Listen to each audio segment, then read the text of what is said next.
What's up, everybody? So I'm back and we are continuing to go over newspaper articles that were being printed at the time of Brendan Dassey and Steven Avery's arrests back in 2005, 2006 and onward. Now, up until recently, we did not have any articles about Brendan Dassey because he was not involved in the case yet. It was just Steven Avery, but in the last video was the first article printed about Brendan Dassey and his arrest. It is so hard looking at this, reading this, knowing now what actually happened to 16-year-old Brendan Dassey at this time. There's absolutely zero evidence other than his forced confession that says he has anything to do with this. There's no DNA, there's no blood, there's no hair, there's no nothing.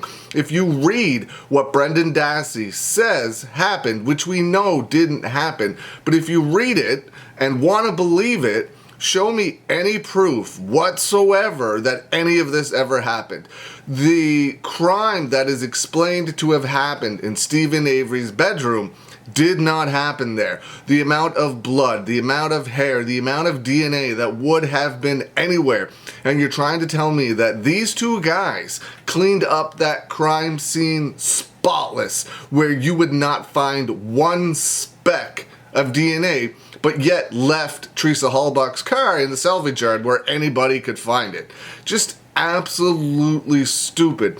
There is zero chance that Brendan Dassey had absolutely anything to do with this.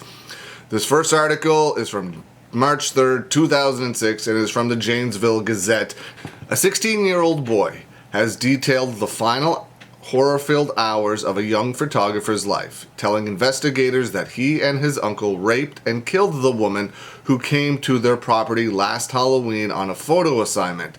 Brendan Dassey, a nephew of Steven Avery, told of a nude woman shackled in a bed begging for help as she was stabbed and her throat slit. Show me any evidence whatsoever that this happened. According to the complaint filed Thursday against the teen, Steven Avery, 43, was charged earlier but has denied knowledge of the death. Brendan Dassey said the two hauled Teresa Halbach's lifeless form into the garage, fired bullets into her, and burned the body in a pit, piling on tires, brush, and debris to fuel the blaze. This is so stupid. Brendan Dassey was scheduled to appear today in Manitowoc County Circuit Court on charges of being party to first-degree intentional homicide, mutilation of a corpse, and first-degree sexual assault. The murder charge carries a mandatory life prison term. The first account of how the 25-year-old photographer allegedly was put to death on October 31st was so graphic that Special Prosecutor Ken Kratz warned the live broadcast audience Thursday to keep children away. Brendan Dassey, who lives in a house near Steven Avery's trailer at the family auto salvage yard, said he got involved in the killing only because he went to Steven Avery's trailer to deliver some mail after getting home from school. I intend to hold each defendant accountable for the rape, torture, and murder of Teresa Halbach. There is a substantial amount of physical evidence, no there isn't, that now makes sense. No it doesn't. It fits a lot of pieces together. No it does not. Kratz said investigators spoke with Dassey at the beginning of the investigation. They talked to him again on Monday. After discrepancies in his statement, they interviewed him on Wednesday after he told the story of his involvement. According to the complaint, Brendan Dassey said he came home from school on October 31st, picked up the mail, and noticed a letter for his uncle. Brendan Dassey said he rode his bike to Steven Avery's trailer. He heard a woman scream, "Help me." Teen knocked on the door 3 times and Avery appeared. Covered in sweat, the complaint said. He said his uncle encouraged him to join in sexually assaulting Teresa Halbach while she pleaded with him to uncuff her and tell Steven to knock it off. Afterward, Brendan Dassey said he and Avery left the bedroom, watched television before Avery went back and stabbed Teresa Halbach in the stomach and told Brendan Dassey to slit her throat, which he did. And this is so stupid. After burning the body, the two used gasoline, paint thinner, and bleach to clean blood from the floor of Avery's garage. The teen told investigators. Halbach was reported missing by her family a few days later. After burning the body, the two used gasoline and paint thinner to bleach the floor clean from Stephen Avery's garage. All right. But what about the bedroom? They're not using gasoline and paint thinner in there to clean up the DNA, the blood, the hair, and everything that should be in Stephen Avery's bedroom if this crime actually took place. This next article is from March 3rd, 2006, and it is from the Madison, Wisconsin State Journal. Avery. That's how you do it. 16-year-old boy just got home from school, tried to do a good deed for his somewhat famous uncle Stephen Avery, and ended up raping and helping murder a young woman as the uncle looked on, prosecutors say.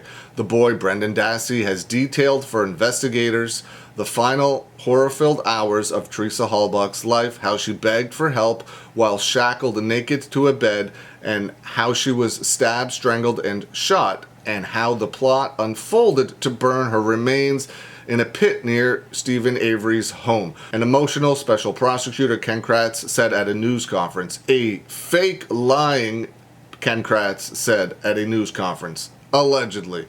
There is a substantial amount of physical evidence that now makes sense, fits a lot of pieces together. This is what Ken Kratz says happened. The complaint Thursday detailed for the first time what allegedly happened to Teresa Halbach when she went to the Avery salvage yard on October 31st. Ken Kratz said Avery called Auto Trader magazine, gave a fake name, and asked for one of its freelance photographers.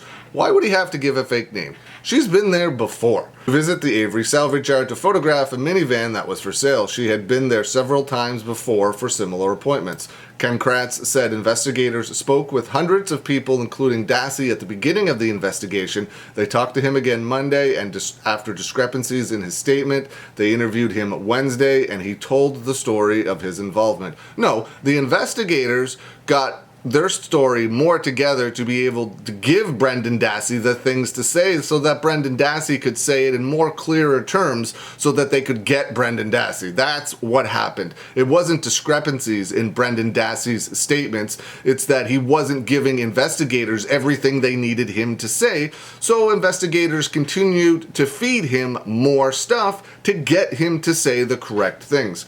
According to the complaint, Brendan Dassey said he came home from school on October 31st, picked up the mail, and noticed a letter for his uncle. Brendan Dassey said he rode his bike to Stephen Avery's trailer. He heard a woman scream, "Help me." The teen knocked on the door 3 times, and Avery appeared covered in sweat, the complaint said. Dassey said his uncle told him he sexually assaulted Teresa Halbach. He wanted to keep doing it and encouraged Dassey to assault her too, the complaint said. Would you really open the door during a sexual assault? This is all so stupid. Brendan Dassey said the two went to Stephen Avery's bedroom, where Dassey saw Teresa Halbach naked, shackled to the bed, and handcuffed with leg irons and begging for help. Dassey said he raped a crying Teresa Halbach as she pleaded with him to uncuff her to tell Steve to knock it off. As Avery watched nearby, the complaint said. Afterward, Brendan Dassey said he and Avery left the bedroom to watch television. This, man, no, just no. Brendan Dassey said Stephen Avery told him that's how you do it, the complaint said. Dassey stated that Avery told him he did a good job and he was proud of him. Avery then stabbed Teresa Halbach in the stomach with a 6 to 8 inch kitchen knife. But yet there's no blood and there's no DNA in Stephen Avery's bedroom. Told Dassey to slit her throat. Again, no DNA, no blood, no nothing in Stephen Avery's bedroom, which he did. The uncle also told Dassey to cut some of her hair, the complaint said. No hair found in Stephen Avery's bedroom. You're going to cut a hair with a knife and you're not going to find any of it? You're not going to find one strand of hair anywhere? Teresa Halbach was still alive, so Avery strangled her for 2 to 3 minutes, washed his hands, then punched her and told her to shut up.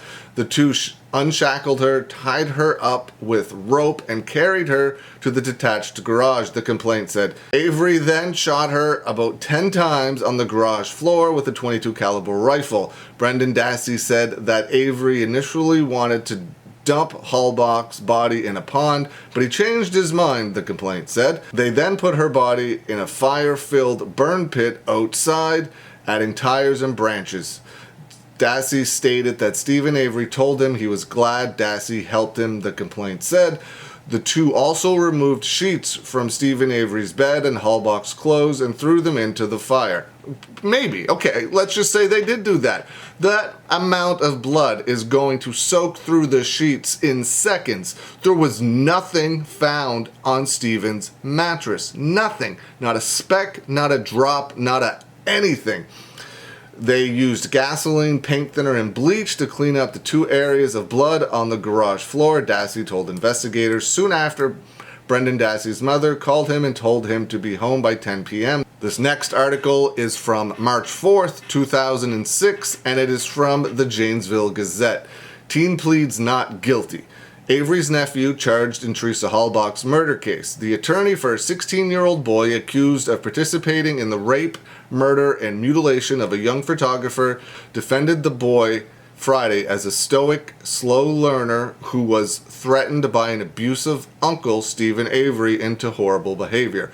Brendan Dassey essentially has been victimized by Mr. Avery as well, Brendan Dassey's public defender stated. This was a result in large part of being threatened by Stephen Avery. Brendan Dassey was handcuffed and wearing light green jail clothes, made his first court appearance a day after being charged with being a party to first-degree intentional homicide, mutilation of a corpse, and first-degree sexual assault in the Halloween killing of Teresa Halbach. Brendan Dassey's lawyer entered a not guilty plea for the boy, a sophomore at a local high school. The Manitowoc County Judge Jerome Fox set bail at $250,000 cash. A status conference was set for March 17th. Brendan Dassey's attorney said later that he will withdraw as Brendan Dassey's attorney because he learned Friday that he is a distant relative of Teresa Halbach. Could you imagine? He called himself a second cousin once removed. And that's where I'm gonna end today's video. Today's video is full of lies from the prosecution, from Ken Kratz, from Jerry Pagel, from everybody involved with Brendan Dassey and Brendan Dassey's involvement in this case. They just couldn't get Stephen Avery, so they needed someone else to corroborate what they needed to have said to get Stephen Avery convicted. So they took a 16-year-old with a low IQ that they knew they could get to feed back to them everything they needed said, and it worked. He did it, and now Brendan Dassey has been in prison since he was 16 years old, since 2006. We are coming up on almost 17 years of Brendan Dassey being wrongfully imprisoned for something he had absolutely nothing to do with. Let me know what you think. Leave some comments below. I hope you're having a good day, and I will see you again soon.